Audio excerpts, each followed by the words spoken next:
Single mom left broke by divorce builds a home for just $10K all by herself. Everyone's jaw drops when she opens the front door.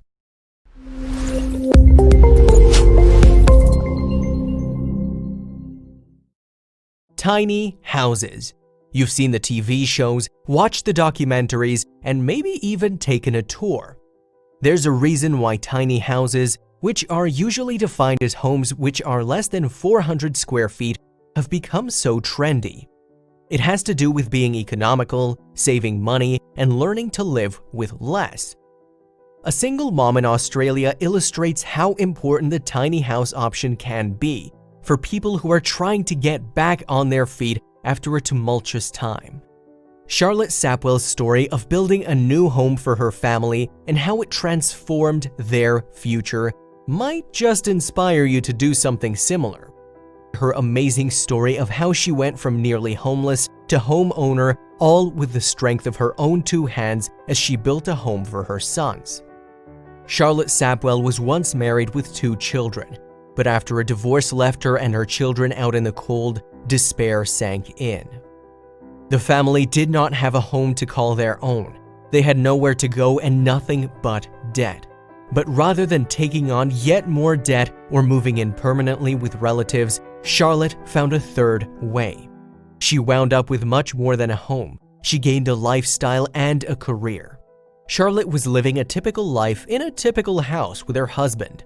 But at age 27, her marriage broke up and she suddenly was confronting homelessness. No mother wants to experience such hardship, but the cost of housing and other expenses sometimes leads families to fall into the abyss. Charlotte told the blog Simply Fiercely that she felt like a failure. It was one of the scariest, most depressing times of my life. I felt like a complete failure. Financial struggles can be super embarrassing, and having to admit it was so hard. I'm not one to ask for help. I always thought I had to do it alone. I'm a mother. They're supposed to keep a roof over their heads, food on the table, etc. Instead, there I was, feeling like the worst mother on the planet because my financial situation changed out of the blue and I wasn't prepared. Charlotte tried not to panic. She started running through all her options for creating a secure home for her kids. For a short time, Charlotte and her kids lived in a small apartment after the divorce, but the costs were not sustainable over the long term. A mortgage in the area would have made her house poor. The average mortgage was 400,000 Australian dollars, about 300,000 US. Even if she could get a loan, there was no way she could afford the monthly payments. Charlotte turned to her family for help. Thankfully, her grandfather threw her a lifeline.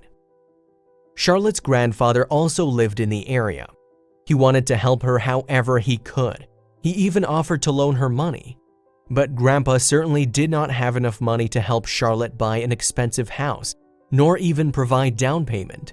He also lived in a small home of his own and there simply wasn't room for Charlotte and her children. What was she to do? One day, when Charlotte was hanging out at her grandfather's house, she stared out at the backyard. Then she had an epiphany.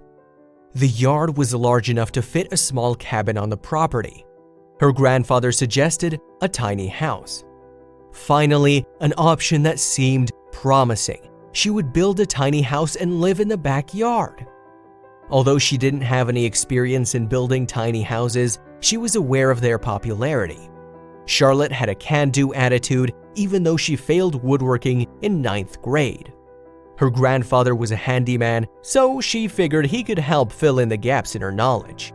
She had 2 kids to support, so she believed that no obstacle was insurmountable if she tried hard enough. Charlotte accepted a 13,000 Australian dollar loan, about 10,000 US. This is not much money to build and outfit an entire house, but Charlotte had studied other tiny houses and knew it was doable. She chose a space of about 10 by 20 feet. She sold many of her possessions online, raising extra money and downsizing to make it easier for 3 people to fit in such a small space. It was both exciting and terrifying to contemplate going tiny. Charlotte purchased the building materials from Bunnings Warehouse. Most of the money was spent on construction, insulation, and furniture.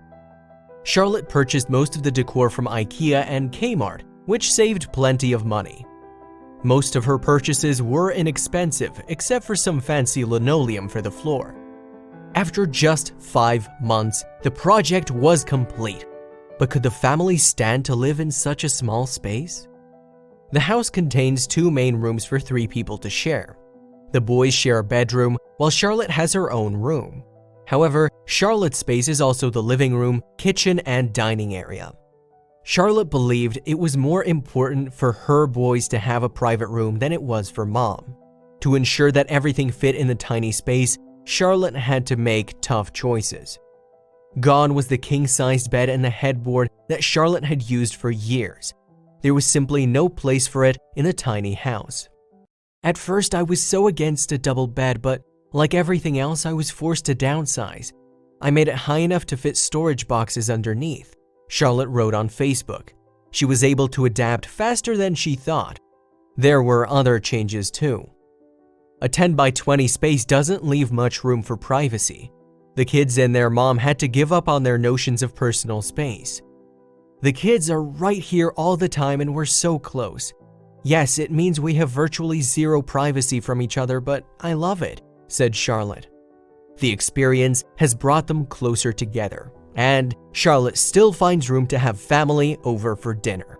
One other great thing about the tin house was that it avoided Charlotte being shackled to mountains of debt and eliminated the constant worry about paying the bills. The tiny house move was a huge change, but it was for the better. Charlotte's experience found her building more than just a house. She built self-confidence. I knew I couldn't give up because I have 2 little boys that were watching their mom do everything within her power to give them a new home. She also thinks that witnessing their mom build the house was a great thing for 2 young boys. Some days I wanted to quit. Some days I just sit and cry, but then as the build started to come together, I started to be proud of myself. The boys were proud of me, and not once did they think I couldn't do it. Having a reason to keep going and having people believe in me, that's how I kept going. I went from living in a massive home with my husband and kids to a tiny rented unit to this small space. And out of all the places I've lived in, this is my favorite, Charlotte observed. It is all mine. Charlotte believes that living tiny will also have a significant impact on the way her children grow up, leading them to value experiences over things. I want my boys to know it doesn't matter if you are a boy or girl, anyone can build their future. The tiny house project has also given Charlotte new skill sets in building that she hadn't had before, which led her down a new path. With her new building skills, Charlotte found herself making other things like wooden toys. She even built an ice cream stand for her sons to use and then a barn door that closes off their bedroom. It was then that Charlotte realized that the skills that she developed could also turn into a viable business. Her current plan is to pay back her grandfather first. She also wants to build and sell tiny houses in the future.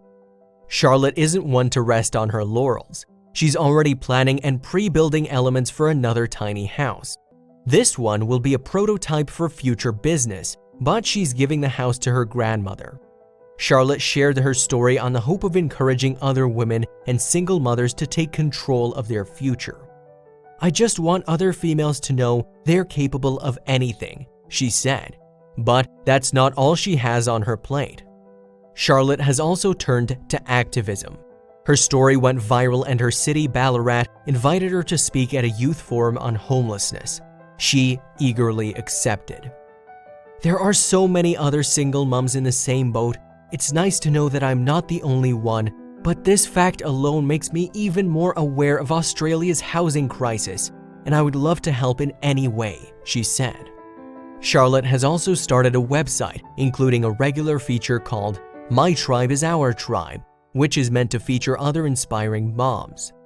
It's a new series that talks to single moms and women who I believe are an inspiration.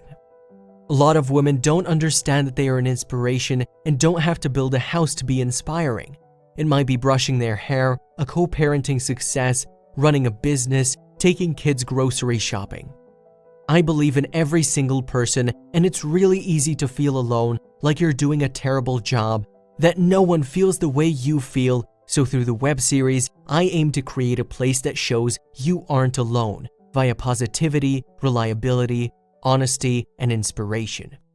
By any measures, Charlotte is a big success.